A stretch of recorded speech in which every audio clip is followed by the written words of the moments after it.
ಎಲ್ಲ ರೈತ ಬಾಂಧವರಿಗೂ ನಮಸ್ಕಾರ. ಇಂದು ನಾವು ವೆಲ್ಕಮ್ ಕ್ರಾಪ್ ಸೈನ್ಸ್ನಿಂದ ನಾವು ಮಾತನಾಡ್ತಿದ್ದೀವಿ. ಇವತ್ತು ನಾವು ಚಿಕ್ಕಬಳ್ಳಾಪುರ ಜಿಲ್ಲೆನಲ್ಲಿದ್ದೀವಿ. ಸೊ ಇವತ್ತು ನಾವು ವೆಲ್ಕಮ್ ಕ್ರಾಪ್ ಸೈನ್ಸ್ ರವರ ಟೊಮೆಟೊ ತಳಿ WS3283 ಬಗ್ಗೆ ನಾವು ಇವತ್ತು ಮಾತನಾಡೋಣ. ಇವತ್ತು ಈಗ ನಮ್ಮ ಬೆಳೆ ನೋಡೋದಕ್ಕೆ ನರ್ಸರಿಯಿಂದ ಸುಮಾರು ಜನ ಬಂದಿದ್ದಾರೆ. ಅವ್ರನ್ನ ಪರಿಚಯ ಮಾಡಿಕೊಂಡು ಅವ್ರ ಬಗ್ಗೆ ನಾವು ಅವರ ಒಪಿನಿಯನ್ ಏನು ಕೇಳೋಣ. ಸರ್ ನಮಸ್ತೆ. ಸರ್ ನಮಸ್ತೆ ಸರ್. ಸರ್ ನಿಮ್ಮ ಹೆಸರು? ಶಿವಪ್ಪ ಅಂತ. ಶಿವಪ್ಪ. ಸರ್ ಯಾವ nursery? Chikkaballapur taluk Patrenahalli Chikkaballapur taluk nursery. Okay. ಏನು ಸರ್ ನರ್ಸರಿ ಹೆಸರು? ಲಕ್ಷ್ಮೀ ನರ್ಸರಿ. ಲಕ್ಷ್ಮೀ ನರ್ಸರಿಯಿಂದ ಶಿವಪ್ಪ ಅವ್ರು ಬಂದಿದ್ದಾರೆ. ಸರ್ ಫೋನ್ ನಂಬರ್ ಹೇಳಿ ನಿಮ್ಮದು. 7676 279 279 ಸರ್, ಈಗ ನೀವು ವೆಲ್ಕಮ್ ರವರ ಟೊಮೆಟೊ ತಳಿ 3283 ನೋಡೋಕ್ಕೆ ಬಂದಿದ್ದೀರಾ. ನೀವು ಹೇಗೆ ಅನ್ನಿಸ್ತಿದೆ ಸರ್? ಚೆನ್ನಾಗಿದೆ ಸರ್, ಬೇರೆ ಕಂಪೇರ್ ಮಾಡಿಕೊಂಡ್ರೆ ಇದೆ ಚೆನ್ನಾಗಿದೆ. ಓಕೆ. ಒಳ್ಳೆ ಕಾಲಂಟಾಗಿ ಚೆನ್ನಾಗಿದೆ. ಓಕೆ. ಕಮ್ಮಿ ಇದೆ. ಓಕೆ. ಕಮ್ಮಿ ಇದೆ. ಹಾಂ, ಇದೇ ಸಜೆಷನ್ ಮಾಡ್ಬೋದು ಸರ್ ಬೇಸಿಗೆ ವೆರೈಟಿಗೆ. ಸೊ ರೋಗ ಕಮ್ಮಿ ಇದೆ ನಿಮಗೆ. ಹಾಂ. ಮತ್ತೆ ಫ್ಲವರಿಂಗ್ ಎಲ್ಲ ಚೆನ್ನಾಗಿದೆ.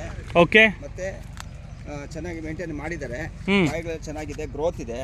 ಇದರಿಂದ ಏನು ತೊಂದರೆ ಇಲ್ಲ. ಬೇಸಿಗೆ ವೆರೈಟಿ ಚೆನ್ನಾಗಿದೆ, ಬೇರೆ ಕಂಪೇರ್ ಮಾಡಿಕೊಂಡ್ರೆ ಹಾಕೋಬೋದು ಸರ್ ಇದನ್ನೇ. ಓಕೆ. ಸೈಜ್ ಎಲ್ಲ ಚೆನ್ನಾಗಿ ಕಾಣಿಸ್ತಿದೆ ನಿಮಗೆ. ಗಟ್ಟಿ ಇದೆ. ಹಾಂ. ರೆಸಿಸ್ಟೆನ್ಸ್ ಪವರ್ ಚೆನ್ನಾಗಿದೆ. ಓಕೆ. ಓಕೆ. ಓಕೆ. ರೋಗ ರುಜಿನ ಕಮ್ಮಿ ತಗೊಳ್ತದೆ, ಇದು ಔಷಧಿ ಎಲ್ಲ ಕಮ್ಮಿ ತಗೊಳ್ತದೆ. ಓಕೆ. ಅದರಿಂದ ಕಾಯಿ ಎಲ್ಲ ಚೆನ್ನಾಗಿದೆ. ಕಾಯಿ ನೋಡಿ, ಕಾಯಿ ಚೆನ್ನಾಗಿದೆ. ಕಾಯಿ ಚೆನ್ನಾಗಿ ಅನ್ನಿಸ್ತಿದೆ ಅಲ್ವಾ ನಿಮಗೆ? ಹಾಂ, ಕೆಂಪು. ಗಟ್ಟಿ ನೋಡಿ, ಇಂಪಾರ್ಟೆಂಟ್. ಗಟ್ಟಿ ಇದೆ. ಹ್ಞೂ. ಕಡು ಕೆಂಪು ಇದ್ರೂ ಚೆನ್ನಾಗಿ ಗಟ್ಟಿ ಇದೆ. ಓಕೆ. ಇಂಪಾರ್ಟೆಂಟ್ ಏನಂದರೆ ಗಟ್ಟಿ ಇದೆ. ಗಟ್ಟಿ ನೋಡಿ.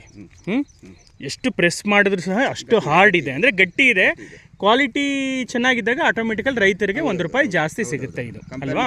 ಬೇರೆದಕ್ಕೆ ಚೆನ್ನಾಗಿದೆ ಸರ್, ಚೆನ್ನಾಗಿದೆ. ಓಕೆ. ಈಗ ರೈತರೇ ಇಲ್ಲಿ ನೋಡಿ, ಈಗ ಬೇರೆ ತಳಿ ಈಗ ನಮ್ಮದು ಇಲ್ಲಿ ಕಾಣ್ತಿದೆಯಲ್ಲ, ಇದು ವೆಲ್ಕಮ್ ರವರ 3283 ತಳಿ ನೋಡಿ ಎಷ್ಟು ಚೆನ್ನಾಗಿದೆ. ತುಂಬ ಕ್ಲೀನಾಗಿದೆ, ತುಂಬ ಚೆನ್ನಾಗಿದೆ. ಸೊ ಬೇರೆ ರೈತರು ಬೇರೆದು ಬೆಳೆದಿದ್ದಾರೆ, ಅದೆಲ್ಲ ರೋಗ ಬಂದಿದೆ ಆಲ್ರೆಡಿ ನಿಮಗೆ ರೈತರು ಹೇಳ್ತಾ ಇದ್ದಾರೆ. ಸೊ ಹಾಗಾಗಿ ಎಲ್ಲರೂ ವೆಲ್ಕಮ್ ರವರ 3283 ಈ ತಳಿನ ಬೆಳೆದ್ರೆ ಖಂಡಿತವಾಗ್ಲೂ ಅವ್ರಿಗೆ ಮಾರ್ಕೆಟಲ್ಲಿ ಒಳ್ಳೆ ಮಾರ್ಕೆಟ್ ಪ್ರೈಸ್ ಸಿಗುತ್ತೆ, ಒಳ್ಳೆ ಆದಾಯ ಬರುತ್ತೆ. Thank you.